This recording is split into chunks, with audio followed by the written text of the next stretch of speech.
tudo bem? Meu nome é Tatiana e hoje nós vamos falar um pouco mais sobre os acidentes ósseos que a gente encontra no osso do braço. Esse osso bonitão, que é um osso longo, que é chamado de húmero. Então, eu tirei ali o outro braço para conseguir visualizar talvez um pouco mais essas estruturas com vocês. Se a gente olhar, quando uma pessoa está parada com as palmas da mão virada para frente, é esse o posicionamento que nós vamos encontrar aqui do osso do antebraço, tá? Então essa regiãozinha aqui circular, deixa eu pegar no outro que vai ficar mais fácil. Então essa região aqui, ó, circular, é chamada de cabeça do húmero. Não sei se dá para perceber aí pelo vídeo, mas ele tem uma certa depressão que recorre essa cabeça do húmero. Essa depressão ela é chamada de colo anatômico, tudo bem? Que é mais ou menos aqui onde eu estou colocando a mão. Ele tem essas projeções ósseas aqui, que são projeções razoavelmente rugosas, onde vão se inserir alguns músculos. O maior, tuberosidade maior do húmero, o menor, tuberosidade menor do húmero. Se eu olhar mais ou menos assim de lado, eu consigo visualizar aqui, ó, uma certa depressãozinha entre esses dois tubérculos, né? Aqui, ó, talvez dê para visualizar melhor esse espaço. Eu vou chamar esse espaço de sulco intertubercular. Algumas vezes é chamado de sulco bicipital, porque é justamente por aqui que vai passar um tendão do músculo bíceps braquial. Então o tendão ele passa justamente aqui por esse espaçozinho.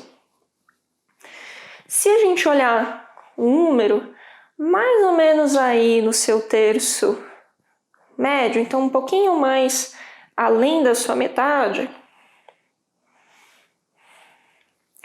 Então, se a gente olhar aqui o húmero, um pouquinho aqui, mais ou menos na região da metade dele, a gente vai ter uma proeminência óssea. Essa proeminência é chamada de tuberosidade do deltoide. Por quê? Eu tenho um músculo chamado deltoide que vem se inserir justamente nesse pontinho, tá bom?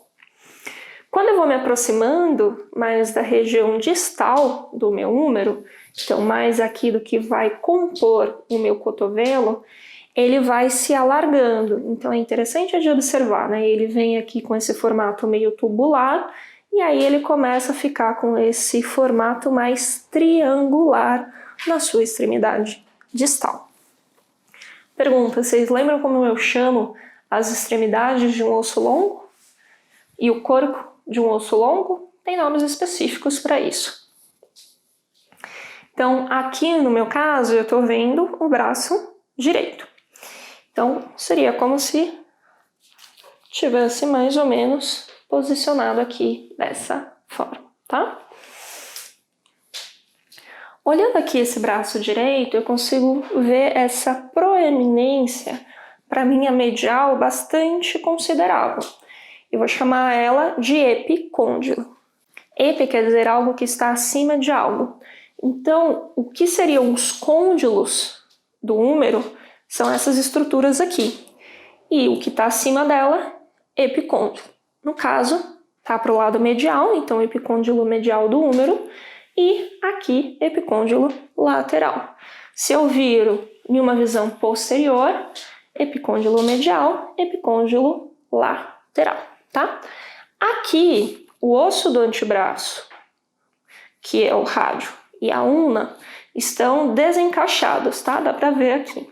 Na real, eles deveriam estar um pouquinho mais encaixados, até mais encaixado do que isso, tá?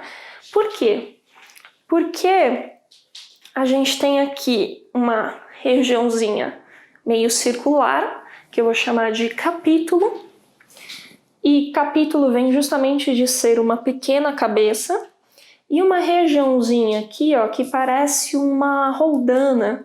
Em um osso de verdade não teria esse buraco, tá? Só tá feito para teoricamente segurar aqui os dois ossos. porque eu não tenho justamente articulação para segurá-los. Que parece um pouquinho uma roldana, é chamada de tróclea.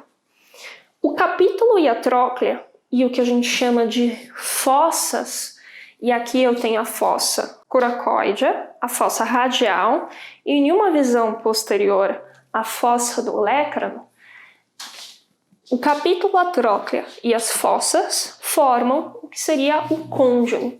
Só que ele acaba recebendo nomes especiais justamente por ter características. Então, o capítulo mais redondinho e a tróclea aqui mais semelhante a uma roldana. Tudo bem? E por que eu tenho essas depressõezinhas, essas fossas? Então, a fossa radial e a fossa coracoide. Justamente porque no momento em que eu faço o movimento de flexão do antebraço, não sei se vai dar para ver muito bem aí. Aqui tá meio desengonçado, tá meio fora do lugar. A cabeça do rádio, que é esse osso aqui, deveria estar aqui. Então ela deveria estar mais ou menos assim, tá? E se eu virar de lado aqui, ó, eu tenho uma proeminência óssea aqui na minha ulna, chamada de processo coracoide. E esse processo coracoide, se eu não tivesse esse pequeno buraco, essa pequena fossa, iria bater no meu úmero.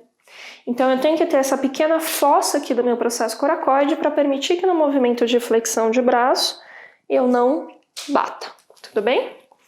E aqui atrás a mesma coisa. Quando eu olho numa visão posterior, eu consigo ver uma fossa até mais proeminente, que eu chamo de fossa do olecrano, porque eu tenho aqui o osso do olecrano vindo se juntar. E aí no movimento que eu faço de extensão, ele teoricamente estaria bem encaixadinho aqui, tá?